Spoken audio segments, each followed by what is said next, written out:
Have you ever had one of those days where you're just trying to get somewhere, minding your own business, and the universe decides to test your patience and your faith in people all at once? That was our Tuesday at O'Hare. It began like any other travel day with rushed goodbyes and last-minute coffee, nothing out of the ordinary. I was still in a boardroom, deep in discussions about projections and growth targets, while my two teenagers, Zora and Jaden, 16 and 15, made their way through airport security with premium boarding passes I had personally handed them. This wasn't a surprise trip. We'd had it planned for months.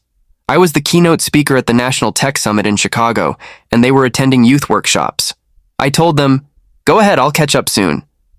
At worst, I figured I'd have to sprint to the gate with a cold cup of coffee. What I didn't expect was the text message that changed everything. The flight, 2187, was suddenly delayed indefinitely. Tension rolled through Terminal C, but behind that delay wasn't weather or maintenance. It was standing quietly at Gate C17, my kids, the only black faces in the premium line. Holding valid tickets no one seemed to believe belonged to them. The gate agent froze when she saw them, questioned their legitimacy, and when they explained their father was coming, she didn't verify the tickets. She called security. Just like that, in front of dozens of strangers. My kids, calm but shaken, were asked to step aside while others walked past them like they didn't belong, accused, humiliated, and made to feel like criminals for traveling with dignity. The words "stolen boarding passes" were said aloud, and I can only imagine the weight of that moment on them. I got Zora's call mid-meeting, her voice barely above a whisper. "Dad, they're saying our passes are fake. Security's coming." That was the moment I stopped being a CEO and became a father in motion. I told her to put me on speaker and spoke with clear authority, our names, booking details, everything. But the agent didn't care. "Anyone could say that," she replied.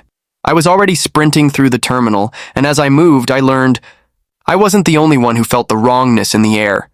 A lawyer in line, Thomas Whitfield, finally spoke up and asked a simple, powerful question. "Why don't you just scan the passes?" Still, the gate agent resisted. Then, just before things could escalate further, the pilot, Captain Lawson, stepped out. His presence changed the dynamic instantly. He reviewed the passes, looked at my children, and calmly said, "We'll wait for their father." Suddenly, the energy shifted. It wasn't over, but there was a pause. My kids spoke with Thomas. For a few minutes, just three people talking about tech and dreams, trying to reclaim normalcy. By the time I arrived, breathless and burning, I saw them surrounded, but standing tall. The look they gave me, part relief, part shame, part something I still can't name, cut deeper than anything I've ever felt. I thanked the captain, shook his hand, and turned to the agent. My voice didn't have corporate polish anymore. I asked, "Are your protocols really designed to assume fraud before checking facts?" She mumbled something about rules, but I wasn't listening. It took my title, my authority, to validate what should have been obvious. Two kids had the right to be there. We boarded finally, but the air on that plane was thick. Even in first class, eyes darted our way, some apologetic, others suspicious. I told my children they handled it with strength. Zora simply shrugged and said, "We're used to it," and that, more than anything, broke me. I've spent my life building opportunities I never had, trying to clear the path for them. But still, same roadblocks, just with nicer wallpaper. A flight attendant came over, kind but curious, and offered water. Jaden muttered under his breath, "No matter what you do, someone will always see us as outsiders." Then, from across the aisle, a silver-haired woman leaned over and said softly, "Not all of us think that way." Maybe not. But sometimes, it only takes one moment, one person, to remind you of just how far we still have to go, and how strong you have to be just to claim your space. But the story didn't end there. After the dust settled mid-flight, something unexpected happened. A woman, kind, honest, leaned over and said, "I saw what happened. It was wrong. I'm sorry you had to go through that."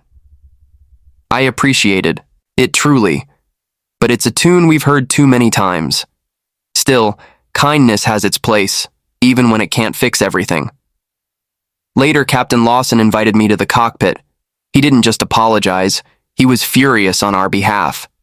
He'd seen this too often in his 30-year career, said the airline's CEO, an old friend of his, wanted to meet us personally when we landed. For a moment, I let hope in. Maybe this wasn't just another empty gesture. Back in my seat, Zora and Jaden were laughing, deep in conversation with Thomas about patent law of all things. Elena, the silver-haired woman, showed them pictures of her grandkids. The atmosphere softened. For a moment, it felt like balance was returning. But my mind had already moved ahead to press briefings, legal action, policies. I called Diane, my assistant, clear the schedule, prep PR, pull discrimination stats. We might need a congressman too.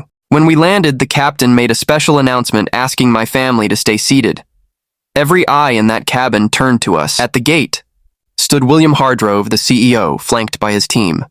He apologized, offered refunds and future flights, but I told him, donate it to the Equal Justice Initiative instead. This wasn't about free tickets. This was about accountability. In the lounge, things got real. We spoke about mandatory training, independent audits, a third-party oversight board, public reporting. He agreed and said he'd make our experience a case study to lead future reforms. My keynote at the tech summit shifted. It wasn't just about innovation anymore. It was about responsibility, justice, and what companies can do now, not later. Then the ripple became a wave. Pilots started refusing to fly, first individuals, then groups. News broke wide open, stock dropped.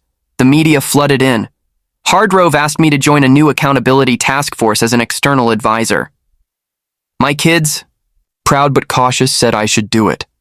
So I did, because when the spotlight lands on you, you either soak in it or use it to light the path for others. Congressman Davis called. He wanted our story told on record. I looked at Zora and Jaden. It wasn't just my story now. It was theirs, and they said yes. Pilots from other airlines began calling. A shift was happening, bigger than us. And then Sandra, the gate agent, reached out. She was shaken, apologetic, ready to confront her role in the harm caused. My kids, wise beyond their years, said, if she's honest and ready to change, let her be part of the fix. Sometimes the people closest to the damage can best identify where the cracks begin. 6 months later, headlines read, "The Reynolds Effect. Complaints down, training revamped." Gate C17 now bears a new name, the Reynolds Gate. Sandra trains new recruits. My daughter begins her tech internship. The captain who stood up, the CEO who listened, the lawyer who spoke, the passenger who showed kindness, each became part of a ripple that became a wave.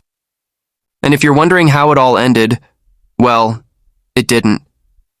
Because this story still lives in every airport, every office, every place where someone is told, you don't belong here. The real question is, what happens next? Do you let that be the final word? Or do you turn it into the beginning of something bigger? So, what about you? What would you have done? Is change the burden of one family?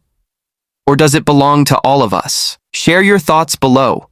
Right or wrong, this conversation belongs to the community, and we're not done talking yet.